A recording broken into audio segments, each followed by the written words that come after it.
த world between two hours அப்படிங்கிற லெசனில் African காண்டினென்ட்டில் என்னெல்லாம் சேஞ்சஸ் ஆச்சு அந்த சமயத்தில் அப்படின்னு சொல்லிட்டு பார்க்கலாம். நான் மகாலட்சுமி.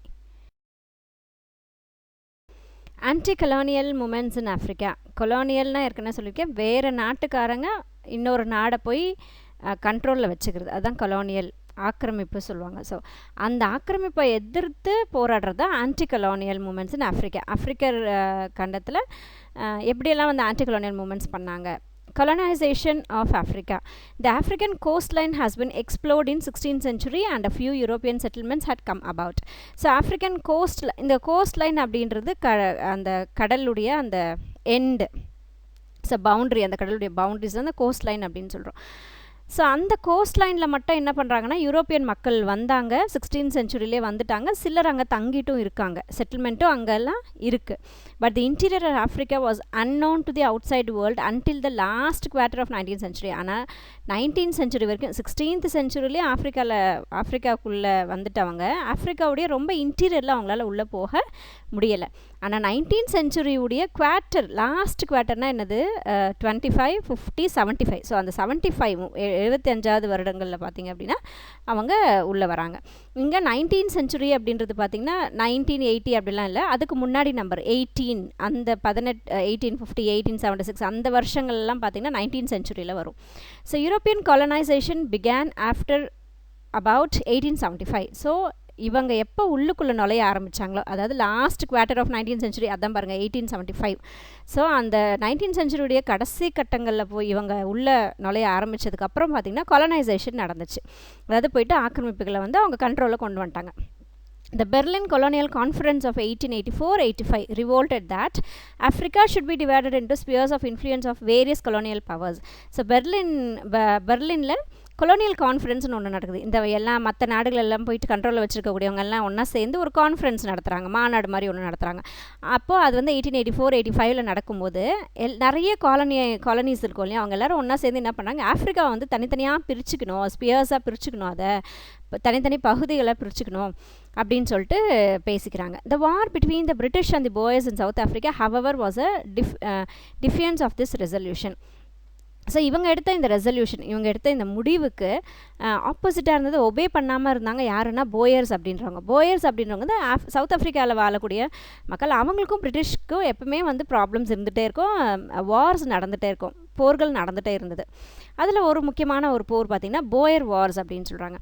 த relationship between the two British colonies of Natal and Cape colony. So பிரிட்டிஷுடைய காலனி 2 இருக்குது, அது வந்து Natal 1, Cape colony 1. And the 2 independent Boer states of the Transvaal and the Orange Free State led long been unfriendly. So அவங்களுடைய 2 colony வந்து நாட்டல், gap colony. போயர்ஸுடைய 2 state இண்டிபெண்ட்டாக தனியாக ஆட்சி செய்யக்கூடிய போயர்ஸுடைய ஸ்டேட் 2 இருக்குது, டிரான்ஸ்வால் ஒன்று, ஆரஞ்ச் ஃப்ரீ ஸ்டேட் ஒன்று. இந்த 2 போயர் ஸ்டேட்டுக்கும் அந்த 2 பிரிட்டிஷ் காலனிஸ்க்கும் எப்போ பார்த்தாலும் சண்டை வந்துக்கிட்டே இருக்கும். அவங்க 2 பேரும் எப்போ ஃப்ரெண்ட்லியாக இருந்ததே கிடையாது. The discovery of gold in Transvaal in 1886 led to large number of British miners settled in and around Johannesburg. So இப்போ என்ன ஆகுது அப்படின்னா 1886 டிரான்ஸ்வர்ஸ் அப்படிங்கிற இடத்துல கோல்டு இருக்குதுன்னு சொல்லிட்டு கண்டுபிடிச்சிட்டாங்க. கோல்டு இருக்குன்ற கண்டுபிடிச்ச உடனே என்ன பண்ணுறாங்க அப்படின்னா, இந்த நிறைய அதிகமான பிரிட்டிஷ் பீப்புள் வந்து அந்த மைனரில் வந்து செட்டில் ஆக ஆரம்பிச்சிடுறாங்க. உள்ள ஜானஸ்பர்க் இன் அண்ட் அரவுண்ட்னா உள்ளேயும் அதை சுற்றியும். ஸோ ஜானஸ்பர்க் அப்படிங்கிற இடத்துல வந்து இவங்க செட்டில் ஆக ஆரம்பிக்கிறாங்க. யார், பிரிட்டிஷ் அதிக அளவில். The Boers hated these people whom they refer to and Uitlanders, foreigners அப்படின்னு சொல்லுவாங்க. இந்த போயர்ஸ்க்கு அவங்கள பார்த்தா பிடிக்கவே பிடிக்காது. அவங்கள என்ன சொல்லுவாங்க அப்படின்னா யூட்லாண்டர்ஸ் அப்படின்னு சொல்லுவாங்க. யூட்லாண்டர்ஸ்னால் ஃபாரினர்ஸ்னு அர்த்தம்.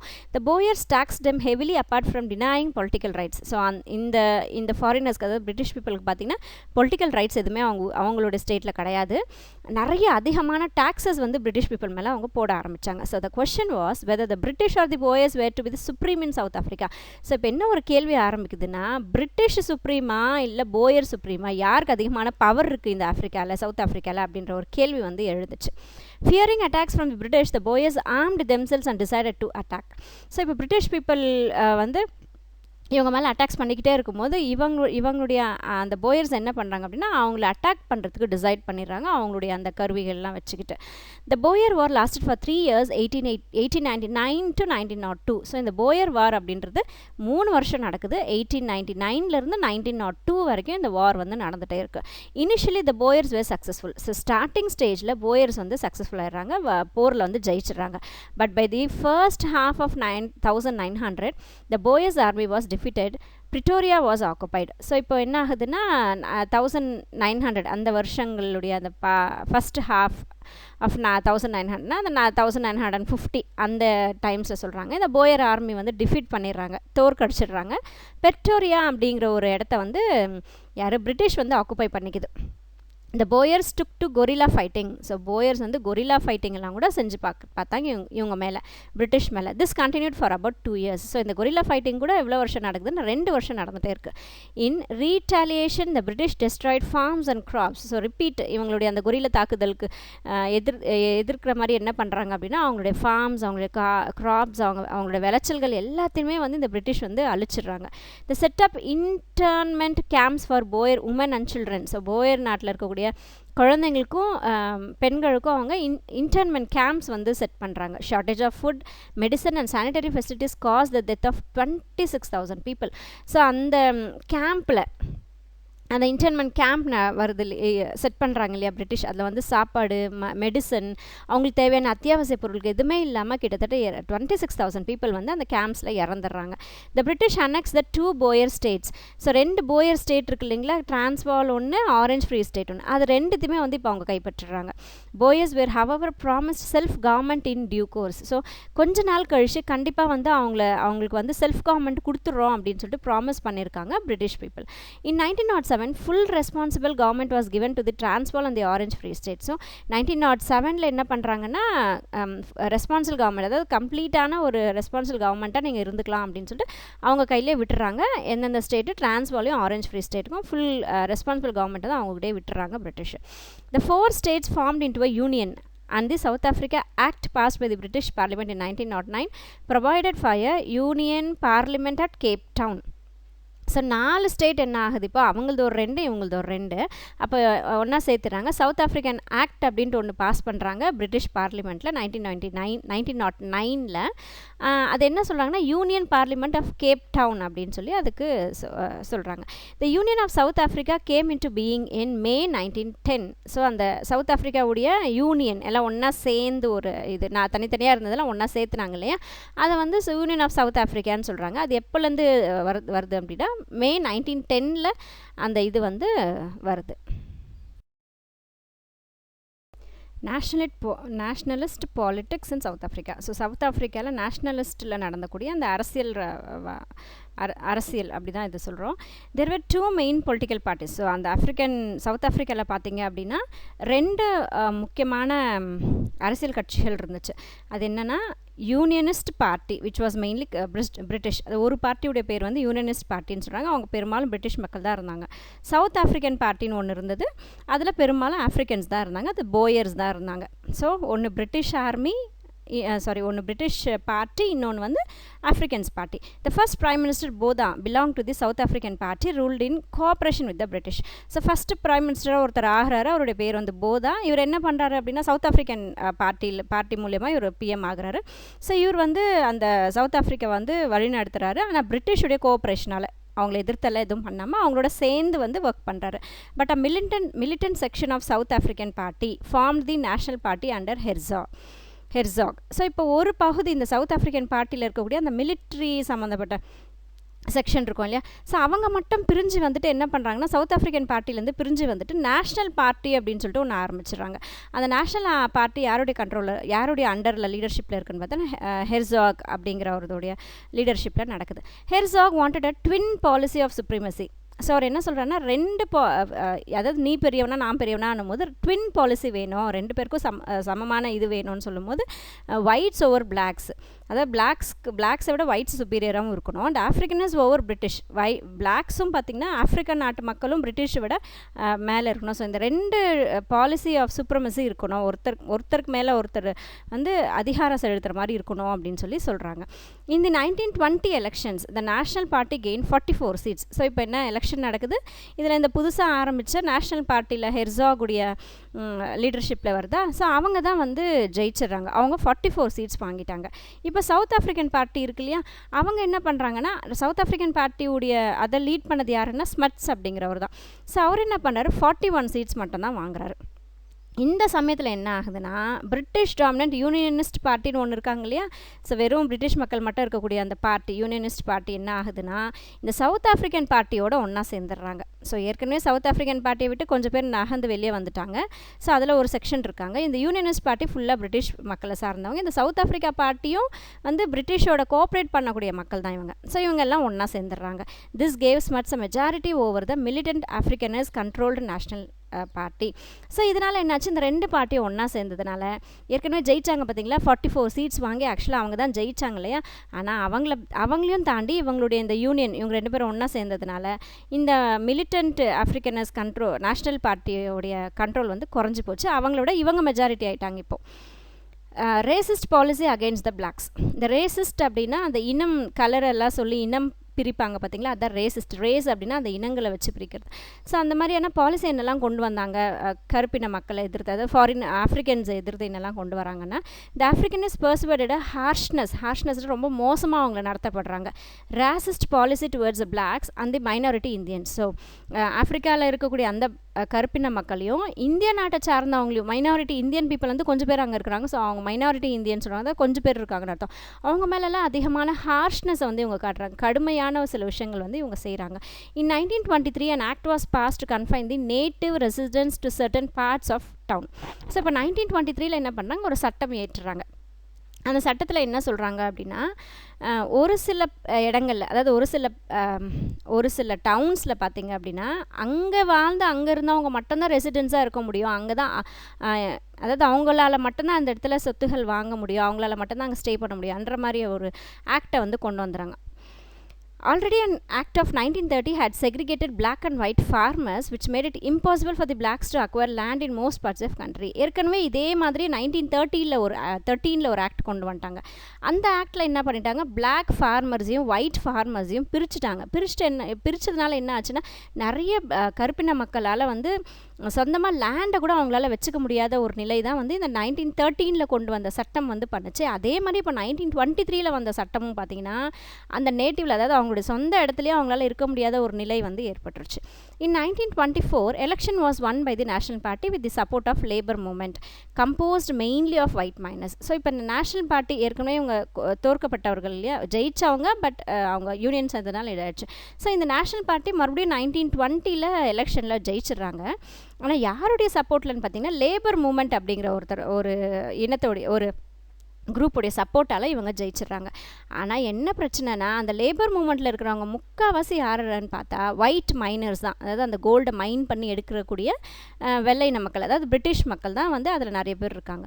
The act was past in 1924 preventing blacks from striking work and from joining trade unions. So இந்த பார்ட்டி வந்ததுக்கப்புறம் என்ன ஆச்சு, நிறைய மைனர்ஸ் தானே இருக்காங்க, பிரிட்டிஷ் நாட்டை சார்ந்த மைனர்ஸ் தானே அந்த நேஷ்னல் பார்ட்டியில் இருக்கிறதுனால என்ன ஆச்சு அப்படின்னா ஒரு சட்டத்தை வந்து ஏற்றுறாங்க 1924. அப்போ என்ன சொல்கிறாங்க அப்படின்னா ஸ்ட்ரைக் எல்லாம் பண்ணக்கூடாது, மைன்ஸில் யார் முக்கியமாக வேலை செய்வாங்கன்னு பார்த்தா ஆஃப்ரிக்கன் மக்கள் தான் வேலை செய்வாங்கன்னா அவங்கள வந்து ஸ்லேவ்ஸ் மாதிரி நடத்த ஆரம்பிச்சிட்டாங்க இவங்க இல்லையா. ஸோ அதனால் ஸ்ட்ரைக் எல்லாம் எதுவும் பண்ணக்கூடாது, யூனியன்லாம் எதுவும் ஃபார்ம் பண்ணக்கூடாது அப்படின்னு சொல்லிட்டு 1924 ஒரு சட்டம் கொண்டு வந்துடுறாங்க.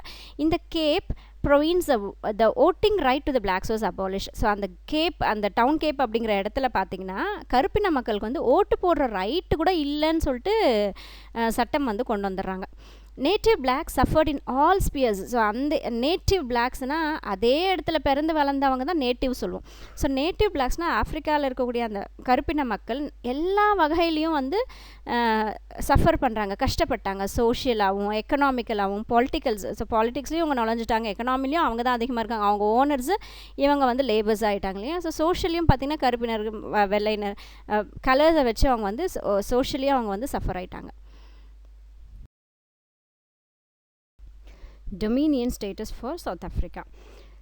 டொமினியன் ஸ்டேட்டஸ் அப்படின்னா ஃபாரின் பாலிசி எல்லாம் அவங்களோட கண்ட்ரோலுக்கு கொடுத்துட்றது, அதுதான் dominion status. So South Africa had gained dominion status and thus had full control over foreign policy. So இப்போ சவுத் ஆஃப்ரிக்காவுக்கு டொமினியன் ஸ்டேட்டஸ் கொடுத்தாச்சு, அதனால ஃபாரின் பாலிசி எல்லாமே இவங்களோட கண்ட்ரோல்லே வச்சுருக்காங்க. The world economy depression brought unemployment and bankruptcy. So இப்போ world war 1 முடிஞ்ச ஸ்டேஜில் இருந்ததுனால என்னாங்க, ஒரு உலகம் ஃபுல்லாகவே ஒரு டிப்ரெஷன் இருந்துகிட்டே இருந்தது எக்கனாமிக்கலி. ஸோ அதனால் என்ன ஆச்சுன்னா நிறைய அன்எம்ப்ளாய்மெண்ட்ஸ் ஏற்பட்டுருச்சு, நிறைய பேருக்கு வேலை இழந்துட்டாங்க. அண்ட் பேங்க்ரப்சின்றது நம்ம வாங்கின பணத்தெல்லாம் திரும்ப செலுத்த முடியாத ஒரு சூழல் இருக்குல்ல, தட் இஸ் பேங்க்ரப்சி. ஸோ அதெல்லாம் வந்து ஏற்பட்டுருச்சு. Labour withdrew it support given to the national party. So labours நிறைய பேர் வந்து நேஷ்னல் பார்ட்டிக்கு சப்போர்ட் பண்ணிட்டு இருந்தாங்க இல்லையா, அவங்கெல்லாம் இப்போ என்ன பண்ணாங்க, அவங்களோட சப்போர்ட்டெல்லாம் அவங்கக்கிட்ட இருந்து எடுத்துக்கிட்டாங்க. அந்த பார்ட்டியை விட்டுட்டு அந்த பார்ட்டிக்கு சப்போர்ட் பண்ணுறதை ஸ்டாப் பண்ணுறாங்க. Smuts believe that the collision government was required to solve the country's economic problems. So இப்போ ஸ்மத் இருக்கார் இல்லையா, ஸோ ஸ்மட்ஸ் என்ன பண்ணுறாரு அப்படின்னா கொலிஷன் கவர்மெண்ட் வேணும், அதாவது 2 பேரும் ஒன்றா சேர்ந்து கவர்மெண்ட் கொண்டு வரது இருக்குல்ல, மெஜாரிட்டி வராத போது ஏற்கனவே இதுக்கு முன்னாடி பார்த்தோம். ஸோ மெஜாரிட்டி வராத போது 2 பேரும் ஒன்றா சேர்ந்துருக்கும்போது ஸோ கொலிஷன் கவர்மெண்ட் இருந்துச்சு அப்படின்னா கண்ட்ரியுடைய எக்கனாமிக் ப்ராப்ளம் வந்து சால்வ் பண்ணலாம் அப்படின்னு சொல்லிட்டு ஸ்மட்ஸ் வந்து நினைக்கிறாரு. Therefore the south Africa party and the national party United. So இப்போ 2 பார்ட்டி இருக்குது, அதில் சவுத் ஆஃப்ரிக்கா பார்ட்டியும் நேஷ்னல் பார்ட்டி இப்போ என்ன ஆச்சு, ஒன்றா சேர்ந்துருச்சு. 2 கட்சிகளும் ஒன்றா சேர்ந்தது எப்போ 1934 to form a united South African national party. So அதுக்கு என்ன பேர் வச்சாங்க அப்படின்னா united South African national party. South Africa national party 2 ஒன்றா சேர்த்துட்டாங்க, South Africa national party. So united ஒன்றா சேர்ந்துருச்சுன்னு அர்த்தம். So united South African national party இல்லைனா யுனைடெட் பார்ட்டி, ரொம்ப ஷார்ட்டாக சொல்லணும்னா யுனைடெட் பார்ட்டின்னு சொல்லிட்டு இப்போ அதுக்கு பேர் வச்சுட்டாங்க. In spite of misunderstandings and disagreements Smuts Hertzog alliance lasted until 1939. So இப்போ இவங்க 2 பேருமே நேஷ்னல் பார்ட்டியிலேருந்து ஹெர்சாஸும் சவுத் ஆஃப்ரிக்கன் பார்ட்டிலேருந்து ஸ்மட்ஸும் 2 பேரும் ஒன்றா சேர்ந்து தானே கவர்மெண்ட் பண்ணிகிட்டு இருந்தாங்க. ஆனால் அவங்களுக்குள்ள ஒரு இது வந்து இல்லை, ஸோ ஜென்டிலான ஒரு இது இல்லாததுனால என்ன ஆச்சு அப்படின்னா 1939 அவங்களோட அந்த அலையன்ஸ் வந்து முடிஞ்சு போச்சு. South Africa during World War and its aftermath. When the World War II broke out, the United Party split on the issue of South African support for British in the war against Germany. So இப்போ world வார் 2 வந்த உடனே என்ன ஆச்சு அப்படின்னா அந்த United party 2 பிரிஞ்சிச்சு, மறுபடியும் பிரிஞ்சு போச்சு. எதுக்கு அப்படின்னா சவுத் ஆஃப்ரிக்கா வந்து பிரிட்டனை சப்போர்ட் பண்ணணும்னு ஒருத்தர் சொல்கிறாங்க, சவுத் ஆஃப்ரிக்கா வந்து ஜெர்மனிக்கு தான் சப்போர்ட் பண்ணணும்னு ஒரு சிலர் அதில் வந்து சொல்கிறாங்க. அதனால என்ன ஆச்சு, அந்த பார்ட்டி வந்து 2 பிரிஞ்சு போயிடுச்சு.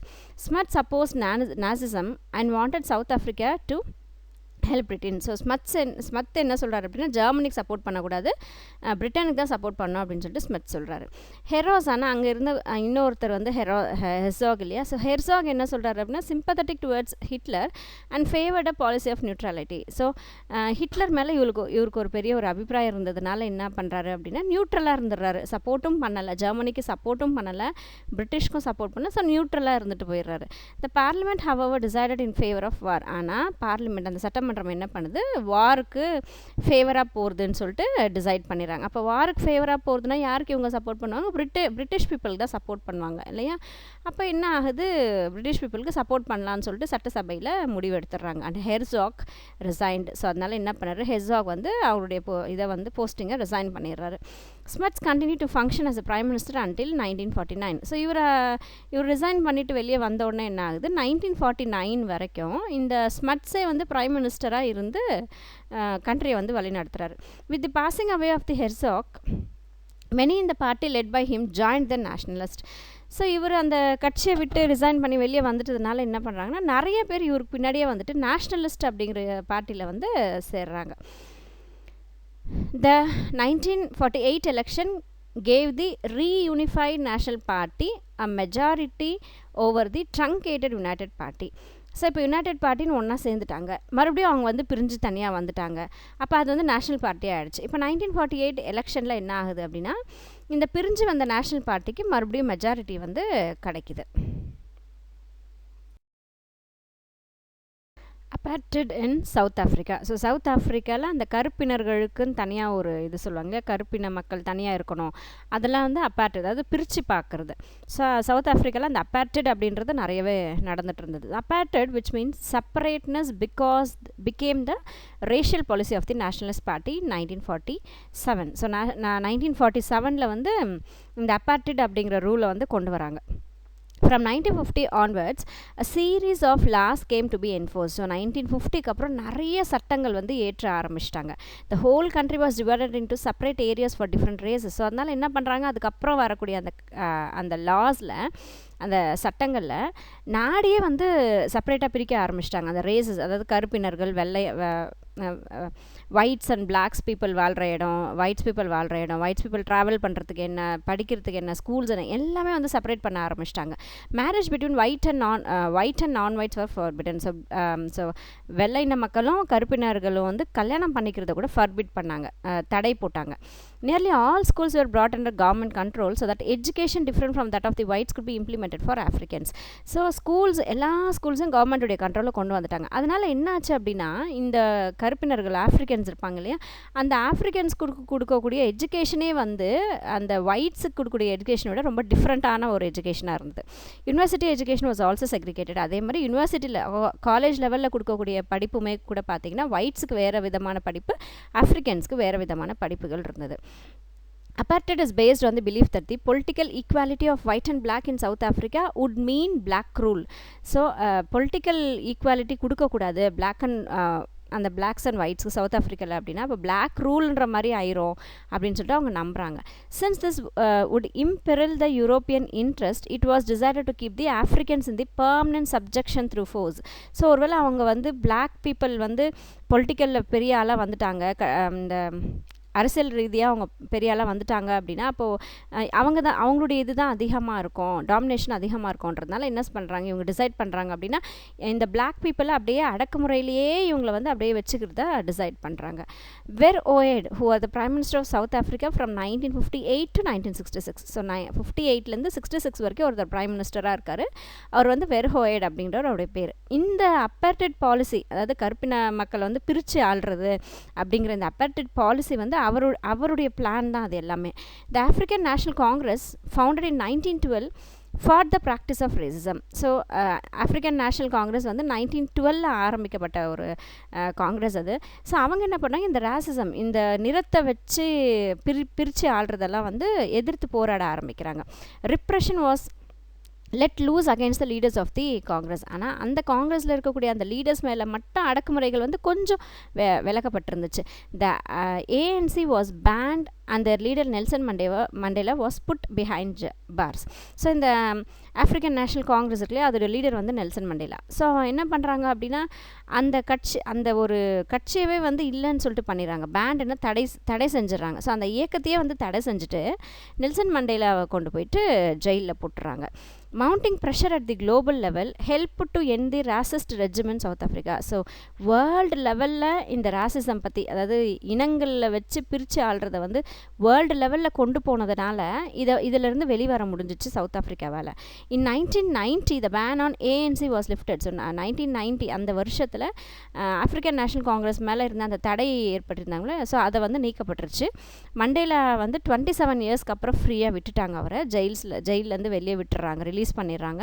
இந்த elections held subsequently the Africans are allowed to vote. So அவங்களுக்கு அந்த ஓட்டுரிமை கூட இல்லாமல் இருந்தது. அப்போ இந்த 1990க்கு அப்புறம் நெல்சன் மண்டேலாவுடைய ரிலீஸ், அந்த 1990ல் ஆஃப்ரிக்கன் நேஷனல் காங்கிரஸ் மேலே இருந்த தடை வந்து விலக்கப்பட்டுருச்சு. ஸோ இதுக்கப்புறம் ஒரு எலெக்ஷன் நடக்குது. அந்த எலெக்ஷனில் என்ன ஆகுது அப்படின்னா, ANC வந்து election and Mandela became the first black president of South Africa. So அந்த எலெக்ஷனில் என்ன நடக்குது அப்படின்னா, ANC தான் வந்து ஜெயிச்சிச்சு, ஆஃப்ரிக்கன் நேஷனல் காங்கிரஸ் ஜெயிச்சிச்சு. அதில் வந்து நெல்சன் மண்டேலா பிரசிடெண்ட்டாக ஆகிறாரு சவுத் ஆஃப்ரிக்காவுக்கு. ஸோ அவர் தான் வந்து முதல் கருப்பின மக்களில் ஃபஸ்ட்டு பிரசிடெண்ட் ஆனவர் சவுத் ஆஃப்ரிக்காவில் நெல்சன் மண்டேலா தான். Even though apartheid was dismantled, the whites completely dominate the economic sphere. So என்ன தான் வந்து இந்த கருப்பின மக்கள் விலையின மக்கள் அவங்களுக்குள்ளே இருக்கக்கூடிய எல்லாத்தையும் வந்து பிரித்து எடுத்துட்டாலும் கூட, அதாவது எல்லா தடையிலையும் நீக்கிட்டாலும் கூட, எக்கனாமிக்கலின்னு பார்த்தா அந்த ஒயிட் பீப்புள் தான் வந்து இன்னமும் சவுத் ஆஃப்ரிக்காவை டாமினேட் பண்ணிக்கிட்டே இருக்காங்க. தேங்க்ஸ் ஃபார் வாட்சிங் மை வீடியோ. Take care.